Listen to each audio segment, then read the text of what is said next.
वहीं फरीदाबाद से बड़ी खबर सामने आई है, जहां पर आज सूरजकुंड में उत्तर परिषद क्षेत्र की बैठक हो रही है। केंद्रीय गृह मंत्री अमित शाह इस बैठक में मौजूद है। आज राज्यों और केंद्र शासित प्रदेशों के मुखिया भी इस बैठक में शामिल हुए हैं। मुख्यमंत्री नायब सिंह सैनी ने यहां पर सम्मान किया है गृह मंत्री का। इसी के साथ साथ आंतरिक सुरक्षा और केंद्रीय राज्यों के आपसी तालमेल को लेकर के चर्चा हुई। तो उत्तर क्षेत्रीय परिषद की महत्वपूर्ण बैठक चल रही है। यहां पर सीएम नायब सिंह सैनी की ओर से गृह मंत्री का सम्मान किया गया है। इसी के साथ साथ अगर बात करें तो राज्यों में सुरक्षा और तमाम मुद्दों को लेकर के यहां पर चर्चा की गई है। आज सूरजकुंड में यह महत्वपूर्ण बैठक चल रही है। केंद्रीय गृह मंत्री अमित शाह इस बैठक में मौजूद है।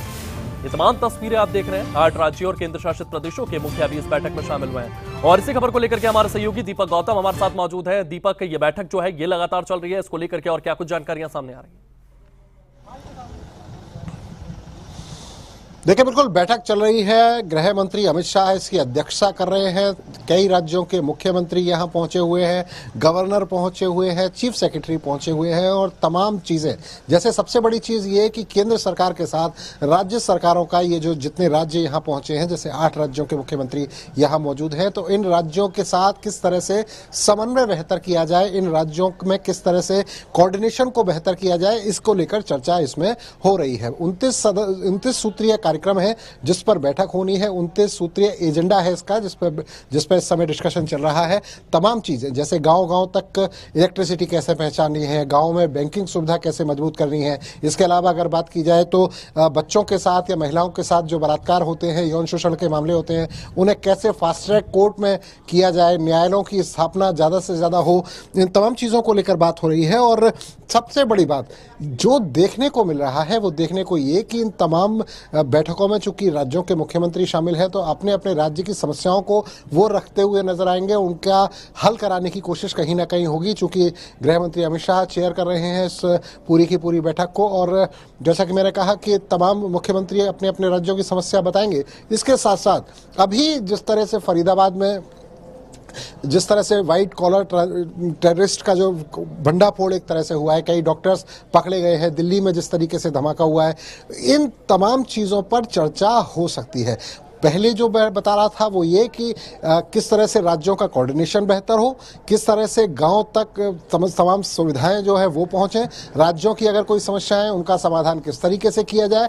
और इसके साथ साथ चूंकि बिल्कुल अभी घटना हुई है, दिल्ली में बम विस्फोट हुआ, इसके अलावा बात करें जम्मू कश्मीर में बम विस्फोट हुआ, फरीदाबाद से बहुत बड़ी मात्रा में विस्फोटक मिले, तो इन तमाम मुद्दों पर चर्चा हो सकती है। चूंकि दिल्ली के मुख्यमंत्री भी मौजूद है, हरियाणा के मुख्यमंत्री भी मौजूद है, जम्मू कश्मीर के मुख्यमंत्री भी मौजूद है, तो ये भी एक चर्चा हो सकती है कि किस तरह से सिक्योरिटी लैप्स कहां रह गई, आखिर कहां कमी रही जिसकी वजह से ये जो विस्फोटक है ये एनसीआर के इलाकों में घूमता रहा, किस तरह से पुलिस इसको नहीं पकड़ पाई, आखिर कहीं कम्युनिकेशन की कमी तो इस बीच में बाधा नहीं बनी जिसकी वजह से पूरी की पूरी आतंकी घटना हुई। तो ये मुद्दा भी इसमें छिड़ सकता है, चूंकि बहुत महत्वपूर्ण हो जाता है। जिस तरीके से पिछले दिनों बम विस्फोट हुआ, जम्मू कश्मीर के मुख्यमंत्री मौजूद हैं, वो यहाँ है, फरीदाबाद के हरियाणा के मुख्यमंत्री यहां मौजूद हैं, दिल्ली की मुख्यमंत्री मौजूद है। और इस समय तीनों राज्यों से जुड़ा हुआ ये मामला डॉक्टर्स का जिस तरह से सिंडिकेट सामने आया, जिस तरीके से डॉक्टर्स इस पूरी घटना में सामने आए, जम्मू कश्मीर में धमाका, दिल्ली में धमाका, फरीदाबाद की अल्फाला यूनिवर्सिटी के डॉक्टर्स का नाम, इसके अलावा फरीदाबाद से बड़ी मात्रा में विस्फोटकों की बरामदगी, तो ये मुद्दा भी इस बैठक में हो सकता है। और अगर किसी राज्य के पास सूचना है, उस सूचना को किस तरह से दूसरे राज्य के साथ शेयर करना है, दूसरे डिस्ट्रिक्ट के साथ शेयर करना है और किस तरह से पुलिसिंग को और बेहतर बनाना है, इस पर भी चर्चा होनी इस बैठक में संभव है, क्योंकि बहुत महत्वपूर्ण ये बैठक हो जाती है। दरअसल हम क्षेत्रीय परिषदों की जब बात करते हैं तो लोगों को जानना जरूरी है कि 5 क्षेत्रीय परिषद हैं, जिनमें 5 क्षेत्रीय परिषद में इलाके के हिसाब से अलग अलग राज्य शामिल हैं। तो ये जो क्षेत्रीय परिषद है, यहाँ इसमें जो राज्य शामिल हैं, ये राज्य इस पूरी की पूरी बैठक में शामिल है।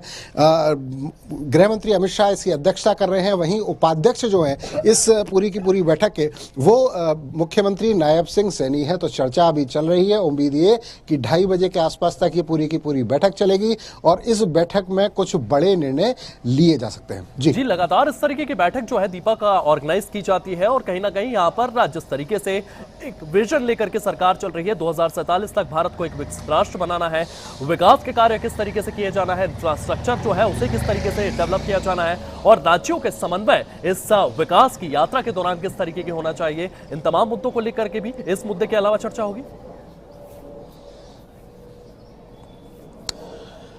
देखिए, देश तभी तरक्की कर सकता है कोई जब उसके राज्य तरक्की कर रहे हों। हमारा देश जिस तरीके की व्यवस्थाओं में बना हुआ है, राज्यों से मिलकर देश बनता है और जब राज्य तरक्की करेंगे तो देश की तरक्की अपने आप निश्चित हो जाती है। जिस तरह से आपने कहा कि 2047 का लक्ष्य है, बिल्कुल वो लक्ष्य भी एक लक्ष्य है। साथ के साथ ये सब जानते हैं कि राज्य अगर कमजोर होगा तो केंद्र कमजोर होगा और अगर राज्य मजबूत है तो देश मजबूत होगा और देश का मजबूत होना बेहद जरूरी हो जाता है। और इसीलिए ये कोऑर्डिनेशन, एक तरह से कोऑर्डिनेशन बैठक, इसे आप एक तरह से कह सकते हैं कि दोनों के बीच में, केंद्र और राज्य के बीच में कहीं अगर कोई दिक्कत है, अगर कोई परेशानी है तो उस पर चर्चा हो।